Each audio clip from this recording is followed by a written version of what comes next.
জান, উস্তাজ, আল্লাহুম্মা সাল্লি লা হাওলা ওয়ালা কুওয়াতা, উস্তাজ, কিতাব, ঠিক আছে, পরিবেশ এবং এলমি মেথোডোলজি সব কিছু নিয়ে আপনি এই স্টেশন পর্যন্ত এসে এলমের স্টেশন।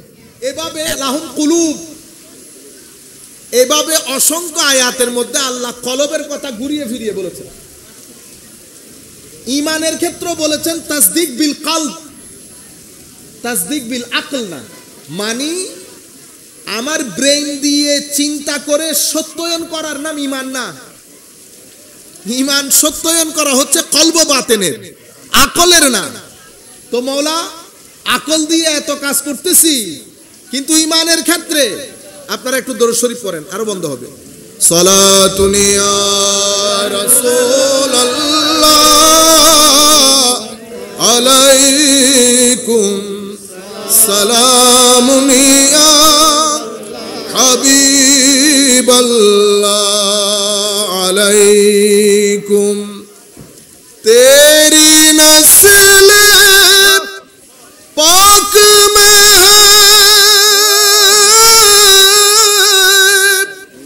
बच्चा बच्चा नूर का,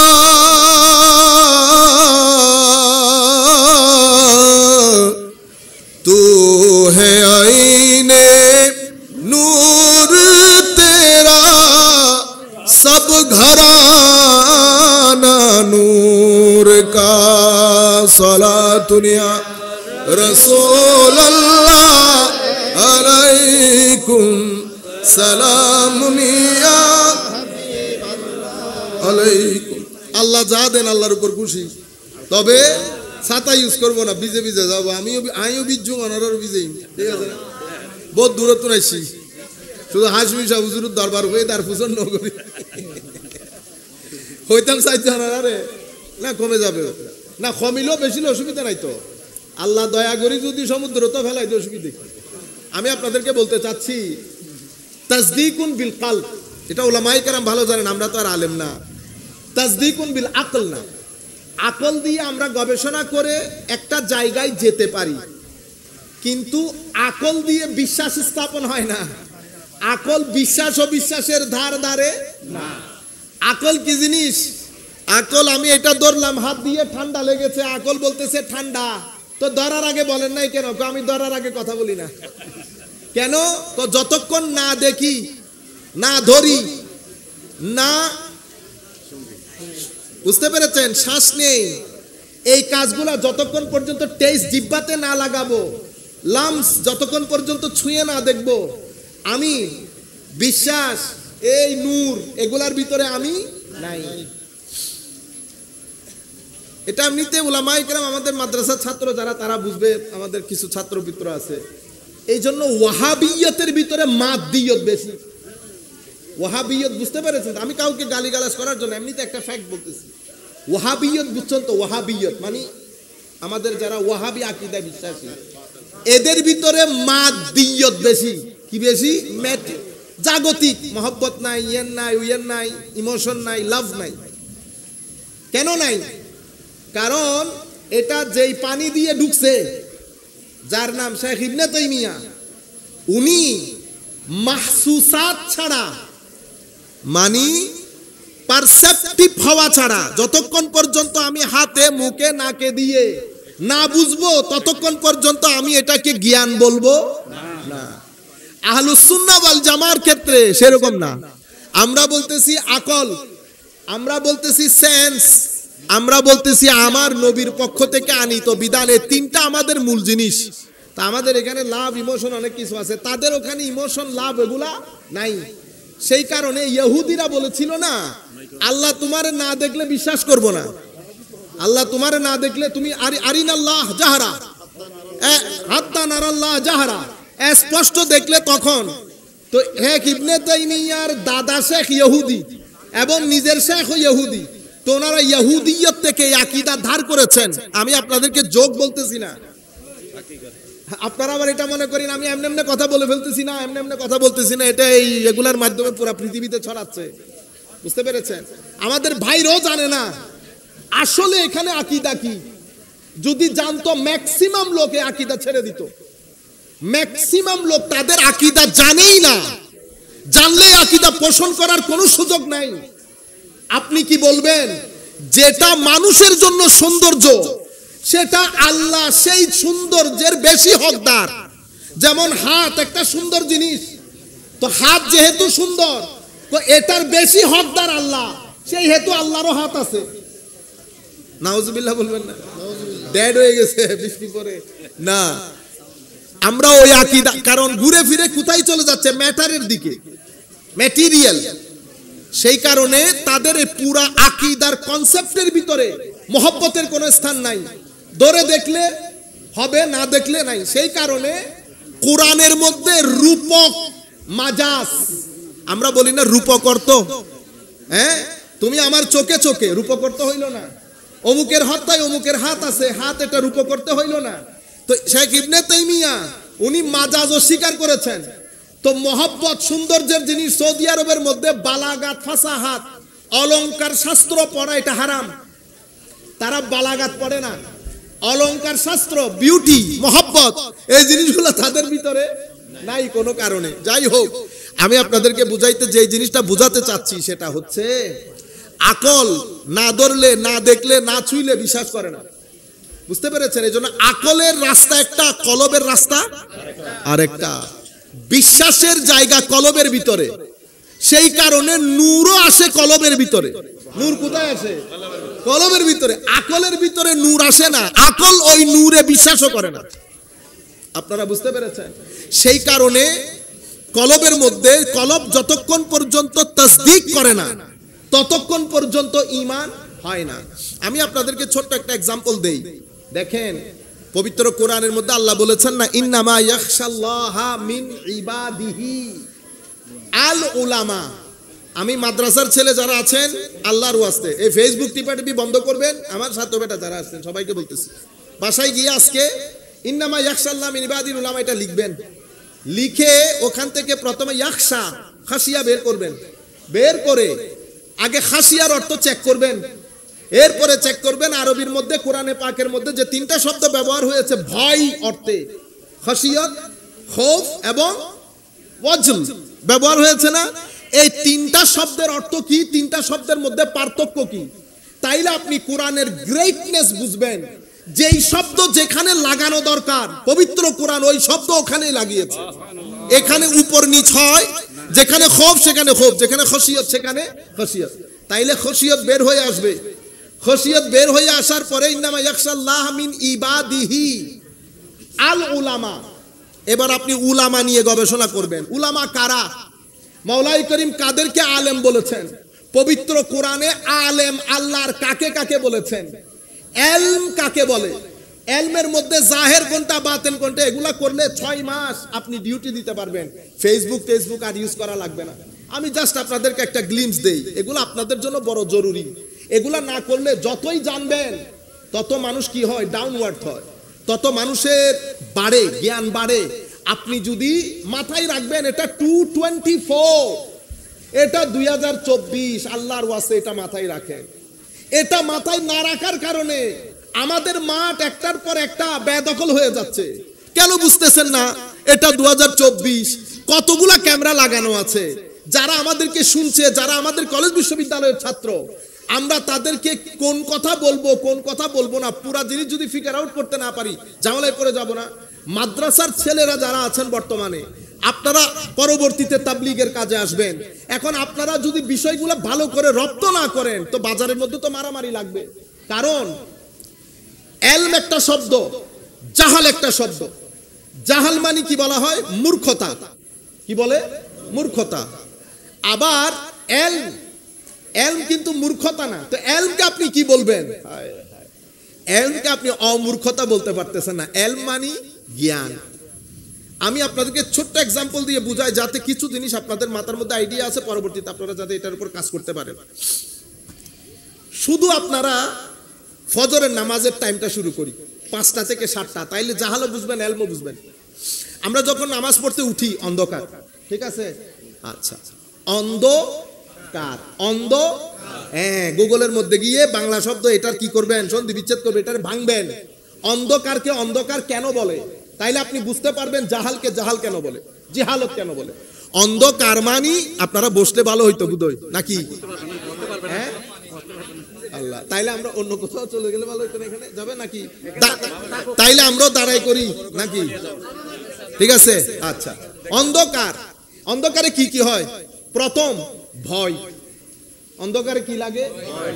যে ব্যক্তির ভিতরে এল থাকবে না সেই ব্যক্তি স্টেজে উঠলে ভয় করবে তার, কারণ সে যখন তার চেয়ে বড় 2-4 জন দেখবে কনফিডেন্স লুজ করে ফেলবে। আমাদের এখানে অনেক বড় বড় আলেম আছেন, আমরা বাইরে গিয়ে আমরা তাদের সাথে মিশে চলে যাই। আপনারা এত ধাক্কাধাক্কি করেন, আল্লাহর ইজ্জতের কসম কুল কায়নাতের মধ্যে কোন স্টেজের মধ্যে সুন্নিয়তকে কি করি নাই, বদনাম করি নাই। বাঘের বাচ্চার মতো উঠেছি, বাঘের বাচ্চার মতো নেমেছি। আমাদের কি আলেম আছে? ও আমরা কি আলেম? আপনারা আলেম আর বক্তা দুইটাকে এক করবেন না। আমরা বক্তা, আমরা আলেম না। আলেমরা শুয়ে আছেন, আপনারা আলেম বক্তাকে একসাথে করে আলেমদেরকে অপমানিত করেন, আলেমদেরকে একসাথে সিট দিয়ে রাখেন। আলেম ওয়াজ করার সময় লাফান্ডা মার্কা বক্তা কতগুলা নারাই তাকবীর দিয়ে স্টেজে উঠান, এগুলা সুন্দর জিনিস না। আমি ছেলেদেরকে বলতেছি, বক্তা আর আলেমের মধ্যে ফারাক করবেন। আমরা অসম্ভব নগণ্য বক্তা, আমরা আলেম নই। যেহেতু আমি আলেম, আমি বা আমরা যেহেতু আলেম নই, সেই হেতু এখানে আমরা কোনো ফতোয়া দেব না এবং প্রত্যেক সাবজেক্টের মধ্যে মাস্টারি করব না। কেন? কারণ প্রত্যেক ব্যক্তির একটা একটা সাবজেক্ট থাকে। এই ভদ্রলোকের সাবজেক্ট ফিকহ, ওনার সাবজেক্ট ইলমুল হাদিস, ওনার সাবজেক্ট ইলমুত তাফসীর, আরেকজনের ইলমুল আকায়েদ। যিনি ইলমুল আকায়েদ পড়ান, উনি 1 ইঞ্চি হলেও আমার চেয়ে বেশি জানবেন। কেন? ওহ, ডেইলি 10 ঘন্টা ইলমুল আকীদার মধ্যে দিচ্ছে, তো উনি আনখুন মারি এক কান হইলে বেশি না জানি বলা। ওয়া আমি আমরা ইংরেজিতে বলতে পারি, কথা বক্তব্য দিচ্ছি, ইংরেজি বইগুলা বুঝি, ইংরেজি অনেক উপরের বই পড়ি। তো ইংলিশ লিটারেচার যেই ব্যক্তি পড়েছে, আই তো ওলো যায় মাস্টার হইতে না। হ্যাঁ, আই যদি হয় আই ইংরেজি হম জানি না, ও আই ইংরেজি জানি দিই এক ধরনের ইংরেজি, উনি ইংরেজি যেটা জানেন সেটা আরেক ধরনের ইংরেজি। আপনারা বুঝতে পেরেছেন? সেই কারণে যেই ব্যক্তির যেই সাবজেক্ট, আমাদের এখানে হয়ে গেছে জগা খিচুড়ি। আমি সব বিষয়ে নাক গলাইতে চাই। ফতোয়া এক বিষয়, এটা যিনি দিবেন আল্লাহ রাব্বুল আলামিন এই ফিকহুদ্দিন সবাইকে দান করেন না, এটা আল্লাহর বিশেষ নেয়ামত। আপনারা তো শুধু মনে করেন গাছ ধরলে স্বর্ণ হয়ে গেলে এটা কারামত না। আলেমের ইলম হচ্ছে সবচেয়ে বড় কারামত। ইমাম মুহিউদ্দিন ইবনে আরবি রাদিয়াল্লাহু, আপনারা হাজমি সাহেব হুজুরের উগ্গা আরো খদ্দে আয় হায় হায়। আর ইংল্যান্ডের মধ্যে আমরা একটা করছিলাম, কি বলে লাইভ করছিলাম। তো আমাদের ওখানে তো অনেক লোকজন আছে, আমাকে জিজ্ঞেস করতেছে চাই অনেক হাজমি সাহেব হুজুর কেন কারামত হন। তো ঠিক আছে, জিবে খর ইবুগ্গ মসজিদুর খতিব সাধারণ মানুষ হলে আমরা বুঝাইতে পারতাম। এখন আমরা না জানার এরিয়াটা কত জঘন্য হয়ে যাচ্ছে দেখেন। হাশিমি সাহেব হুজুরকে কি কারামত দেখাইতে হবে? ও বেটা, পুরা নামটাই তো কারামত। মানে আলেমের ইলম হচ্ছে সবচেয়ে বড় কারামত। আলেমের ইলম হচ্ছে সবচেয়ে বড় কারামত। যদি সেই ইলমের সাথে আমল থাকে, আমলের সাথে ইখলাস থাকে, ইখলাসের মাধ্যমে নূর আসে, সবকিছু মিলিয়ে আলেম যখন আলেমে রব্বানি হয়, তো ওইটাই ওনার জন্য সবচেয়ে বড় কারামত। সেই আলেমে রব্বানিকে আমরা সুফি বলি। কি বলি? সুফি। আপনারা বুঝতে পেরেছেন? এই ইন্নামা ইয়াখশাল্লাহ মিন ইবাদিহিল উলামা। কেন আমি আপনাদেরকে ওই ইলমের কথাটা বলতে গিয়ে, জাহালত, অন্ধকার, অন্ধকার মানে ভয়, ভয় লাগবে, আপনি যেতে পারতেছেন না, নাম্বার 1। নাম্বার 2 হচ্ছে কনফিউশন, এদিক দিয়ে যাবেন, এদিক দিয়ে যাবেন, এদিক দিয়ে যাবেন, ওদিক দিয়ে যাবেন। বুঝতে পেরেছেন? পরে পণ্ডিতি করে যে রাস্তা দিয়ে যেতে গেছেন পুকুরে পড়ে গেছে। আপনারা বুঝতে পারছেন? যখন আপনি কনফিউজ থাকবেন, আপনার মনে হবে না তারাবি 8 রাকাত, তারাবি 20, 8, 20, আপনি পণ্ডিতি করতে গেলেন কেন? পণ্ডিত যাদেরকে আল্লাহ পাঠিয়েছেন, আপনি সেই পণ্ডিতদের সাথে থাকেন, এখানে আপনার পণ্ডিতির দরকার নাই। কেন? আমাদের জন্য আমরা রুজু করব। যদি হাশমি সাহেব হুজুরের মতো কোনো উলামা বেঁচে থাকেন চট্টগ্রামের জমিনে, আমাদের দায়িত্ব হচ্ছে রুজু ইলাইহিম অথবা ইলাইহি, এটা আমাদের দায়িত্ব। আমরা তাদের দিকে রুজু করব। কেন? হযরতে আব্দুল্লাহ ইবনে মাসউদ রাদিয়াল্লাহু তাআলা আনহুর হাদিস সিহাসিত্তার মধ্যে, ইমাম ইবনু মাজাহ অথবা তিরমিজি শরীফের মধ্যে পড়েছি। হযরতে আব্দুল্লাহ ইবনে মাসউদ বলছেন, না পাইলে কুরআন, এখন না পাইলে কোরআন কার জন্য? আমার জন্য না আলেমদের জন্য। কোরআনে না পাইলে হাদিস কার জন্য? আলেমদের জন্য। কোরআনেও নাই হাদিসেও নাই, তো এটা এই কাজাটা কিভাবে করব? কামা ফাআলাস সালিহুন, উম্মতের সুলাহা উলামা যেভাবে ফয়সালা দিয়েছে আমরা ওইটাকে মেনে নেব, কারণ আমাদের কাছে অন্য কোনো গত্যন্তর নাই। সেই কারণে ইলমের আরকান 4টা, রুকনুল ইলম আরবা। কয়টা? আরকানুস সালাত আছে না, রুকন বাদে নামাজ হয় না, তো রুকনুল ইলম 4টা। প্রথম হচ্ছে আল উস্তাজ। প্রথম কি? আল উস্তাজ। এরপরে কি? এরপরে আল কিতাব। এরপরে কি? এরপরে হচ্ছে আল মানহাজুল ইলমি, মানে মেথোডোলজি, কিভাবে পড়াবেন। আপনি এই গ্রেড 1 এ ভর্তি করাই দিয়ে তারে কুকুন ডাকপারি পড়াবেন না, তা আপনি একটা মেথোডোলজি সেট করছেন না। 1 এ এটা, 2 তে এটা, মেট্রিকে এটা, ইন্টারে এটা, ছেলে মেডিকেলে পড়তেছে, 4 বছর পরে বের হয়ে গেছে, সব জানছে না। কেমনে? যেটাকে আমরা কি বলি? শিক্ষা নীতি, মেথোডোলজি। তাইলে ইলমের জন্য প্রথম রুকন উস্তাজ, দ্বিতীয় রুকন কিতাব, তৃতীয় রুকন মানহাজুল ইলমি, মেথোডোলজি। 4 নাম্বার কোনটা? 4 নাম্বার হচ্ছে আল জাওবুল ইলমি, জ্ঞানের এনভায়রনমেন্ট। সেই কারণে আমরা ছেলেদেরকে কোথায় পাঠাই? স্কুলে। স্কুলে ঘন্টির বাড়ি চলবে, ছেলেদের পড়ার আওয়াজ আসবে, মায়ের আওয়াজ আসবে, সবকিছু মিলে এটাকে বলে আল জাওবুল ইলমি, ইলমি এনভায়রনমেন্ট। এই 4টা হচ্ছে রুকন। কোত্থেকে পেলাম? আপনি কোরআন এবং সুন্নাত যদি গবেষণা করেন দেখবেন উস্তাজ কিতাব। আম্বিয়ায়ে কেরাম এসেছেন, উস্তাজকে, আমার নবীর উস্তাদকে আল্লাহ। আর রহমানু আল্লামা আল কুরআন। তাইলে কোরআন হচ্ছে কিতাব, আল্লাহ হচ্ছেন উস্তাজ। মানহাজুল ইলমি কি? তো মানহাজুল ইলমি 4টা, ইয়াতলু আলাইহিম আয়াতিহি ওয়া ইউআল্লিমুহুমুল কিতাবা ওয়াল হিকমা ওয়া ইউযাক্কিহিম। এই 4টা হচ্ছে মেথোডোলজি, তিলাওয়াত, তালিম এবং তাসকিয়া। এই 3টা মেথোডোলজি আমাদের দ্বীনের। জাওউল ইলমি কোনটা? জাওউল ইলমির কারণে তো সাহাবী কি করেছেন? সুহবতে থেকেছেন, সুহবতে থেকে একটা এনভায়রনমেন্ট ক্রিয়েট করেছেন। সেই এনভায়রনমেন্টের মধ্যে যেই ঢুকেছে সাহাবী, এই এনভায়রনমেন্টের মধ্যে যেই ঢুকেছে তাবেঈ, ওই এনভায়রনমেন্টের মধ্যে যেই ঢুকেছে তাবেউত তাবেঈ। আপনারা বুঝতে পেরেছেন? আপনি রুকনের বাইরে যদি গুগলের মধ্যে ঢুকেন, আমি আপনাকে আলেম বলবো না। কেন? নামাজের যেমন রুকন নষ্ট হইলে নামাজ থাকে না, ইলমের মধ্যে রুকন নষ্ট হইলে ইলম থাকে না। এখন জাহল, আপনি ইলম জিনিসটা কি? ইলম জিনিসটা হচ্ছে প্রথমে আপনি যাত্রা শুরু করেছেন সকাল 5টা। সকাল 5টা কি? অন্ধকার, অন্ধ মানুষের মতো, অন্ধ মানুষের মতো। কি কি জিনিস আছে? ভীতি, যেহেতু জানেন না, কনফিউশন। যাইতেছেন তারাবি 20 রাকাতের দিকে, মাস্টারি করে 8 রাকাতের দিকে গিয়ে পুকুরে পড়ে গেছে। যাইতেছেন শবে বরাতে, ঠিক আছে, অন্ধকার তো, মাস্টারি করছেন, নিজে নিজে দেখার চেষ্টা করছেন রুকন বাদ দিয়ে, তো মনে করছেন তারাবি, আচ্ছা ঠিক আছে শবে বরাত, যাইতেছেন টিকটিক মতো, বেশি মাস্টারি করতে গিয়ে কি হয়েছে? ওই পড়ে গেছেন জায়গার মধ্যে, বেদাতের সমুদ্রের মধ্যে পড়ে বরবাদ। তাইলে অন্ধকারের মধ্যে কনফিউশন থাকে, অন্ধকারের মধ্যে ফিয়ার থাকে, ভয়। অন্ধকারের মধ্যে সবচেয়ে জটিলতা হচ্ছে অনিরাপত্তা। কি থাকে? অনিরাপত্তা। তো আপনি এখান থেকে 5টায় শুরু করেছেন, যাত্রা যখন শুরু করেছেন, নামাজ পড়ছেন, সালাম ফিরাইলেন, পানি পান করলেন, হঠাৎ করে দেখেন কিরে আলো, সুবহানাল্লাহ, একটু আলো জ্বলতেছে না? হ্যাঁ, এখন কনফিডেন্স ডেভেলপ করেছে, অনিরাপত্তা কেটে গেছে, কিছু কিছু দেখতে পাচ্ছেন। ওই ভীতিটা আস্তে আস্তে কেটে আসতেছে। যেই 5:45টার দিকে গেছে, দেখুন কাক ডাকতেছে, মানুষ দরজা খুলতেছে।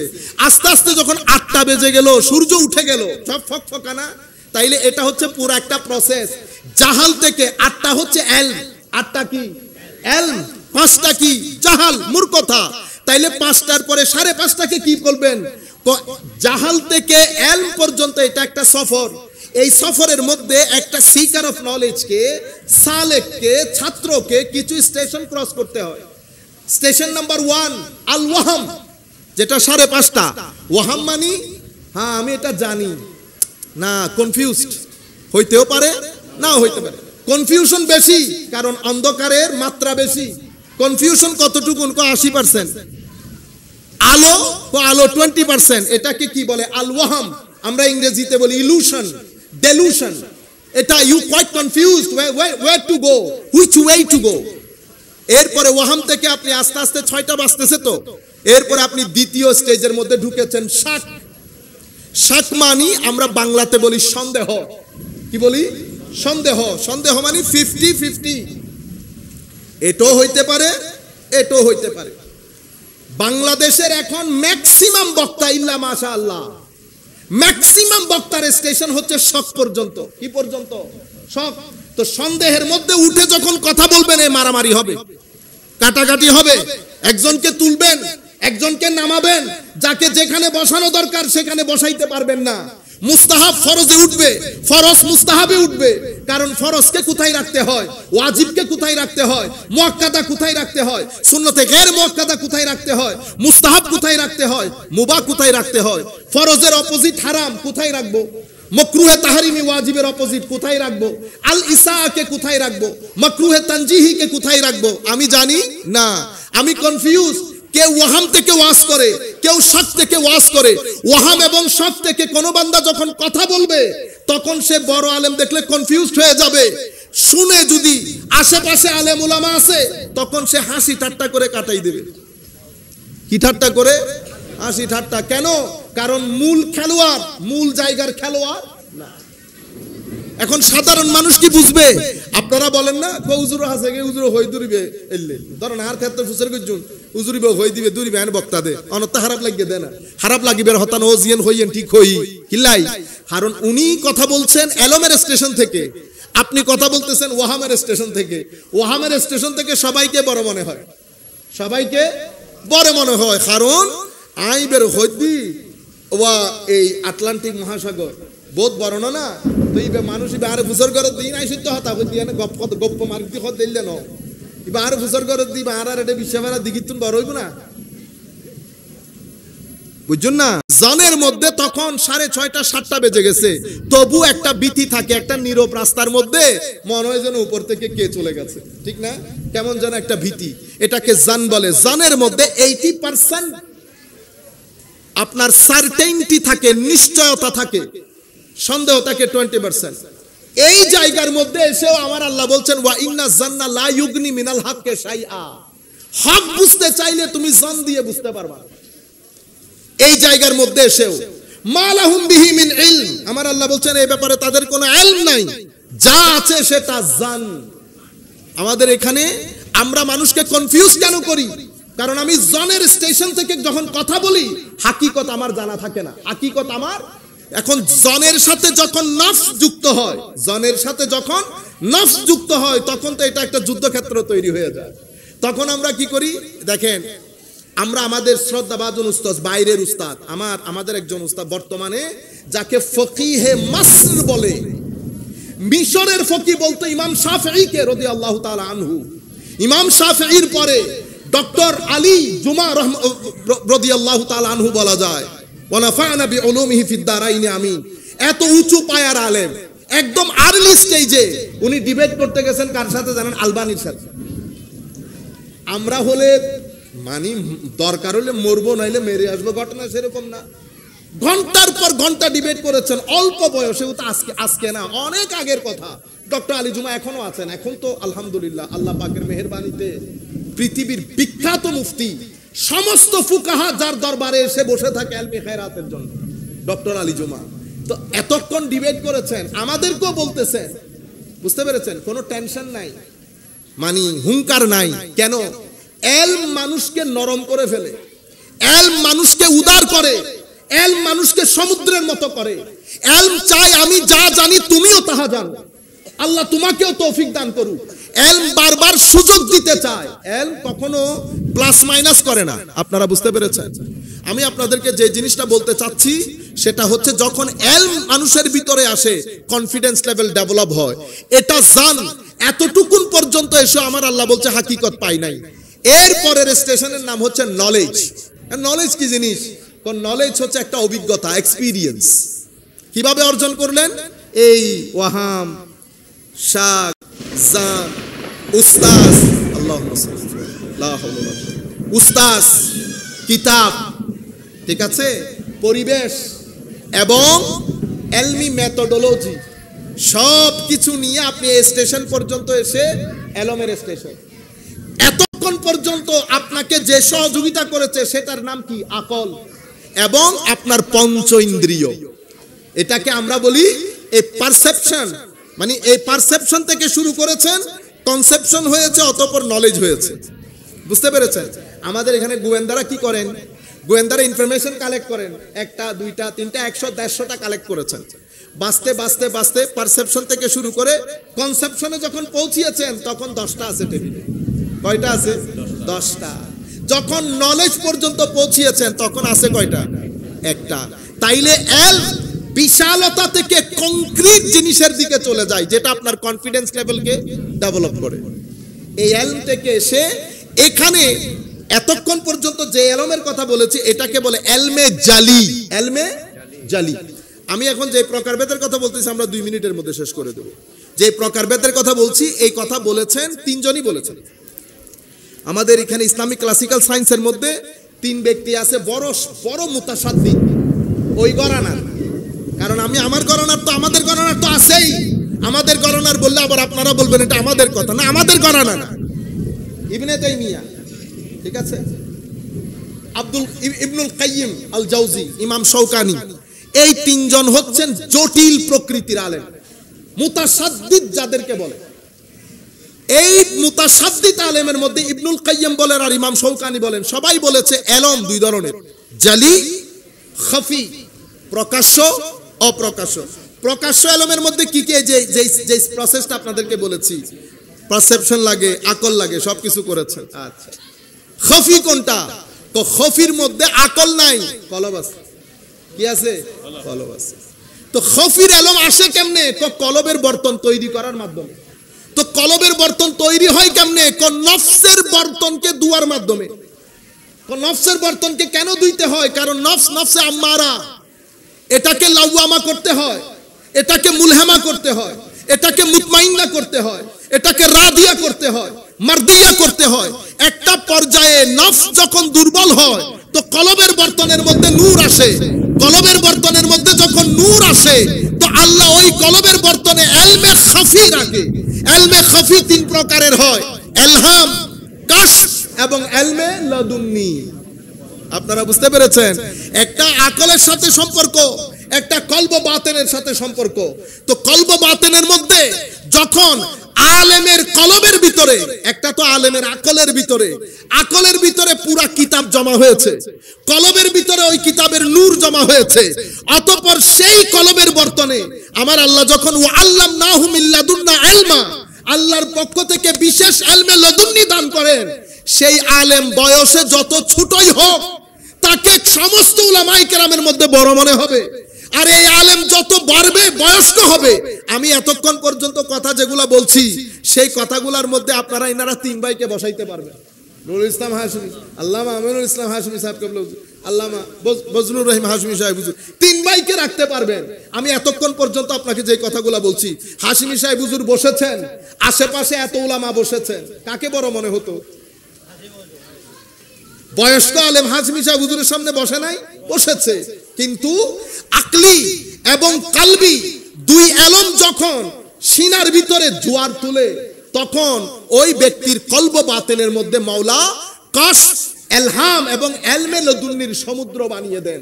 যখন এলমে লদুন্নি এসে যায় তখন তাফসীরের কিতাব পড়বেন একটা, বরকত হবে 100টা। আপনি 100টা কিতাব বাছাই করে ওই এলমে লদুন্নি ওয়ালা বান্দার সাথে যখন কথা বলবেন আপনি তখনও নিজেকে পুকুর পুকুর মনে করবেন। এক কিতাব থেকে বরকত বেশি হয়ে যায়, তারপর লেয়ার বেশি উঠে, লেয়ার বেশি উঠে, মানে স্তর স্তর স্তর থাকে না। আপনি আকলি আলমের মাধ্যমে 3টা স্তর তুলবেন, এলমে লদুন্নির মাধ্যমে 100টা স্তর উঠে। আপনারা বুঝতে পেরেছেন? সেই ধরনের একটা দরবারের মধ্যে আল্লাহ আমাদেরকে এখানে এনে জমা করেছেন। আল্লাহর দরবারে দোয়া করছি মাওলাই করিম হুজুরদের ফুয়ুজাত দিয়ে যেন আমাদের সিনাকে ধন্য করে। আল্লাহর দরবারে দোয়া করি আল্লাহ যেন এই মাদ্রাসা এবং চট্টগ্রামের আমাদের আহলে সুন্নাত ওয়াল জামাতের মাদ্রাসাগুলা থেকে জামানার গাজালি, ইবনে রুশদ, ইবনে সিনা এবং যেন জালালউদ্দিন রুমি পয়দা করে। মাওলাই করিম যেন আমাদের এই হিদ্দা থেকে কিছু হাশমি যেন অনতি বিলম্বে আল্লাহ আমাদেরকে দান করে, নতুবা আমাদের ভবিষ্যৎ বড় অন্ধকার হবে। আল্লাহ রাব্বুল আলামিন আমাদের হামি ও নাসির হোক। মাওলাই করিম আমাদেরকে কবুল করুক। আমা আলাইনা ইল্লাল বালাগুল মুবিন। আসসালামু আলাইকুম ওয়া রাহমাতুল্লাহি তাআলা ওয়া বারাকাতুহু।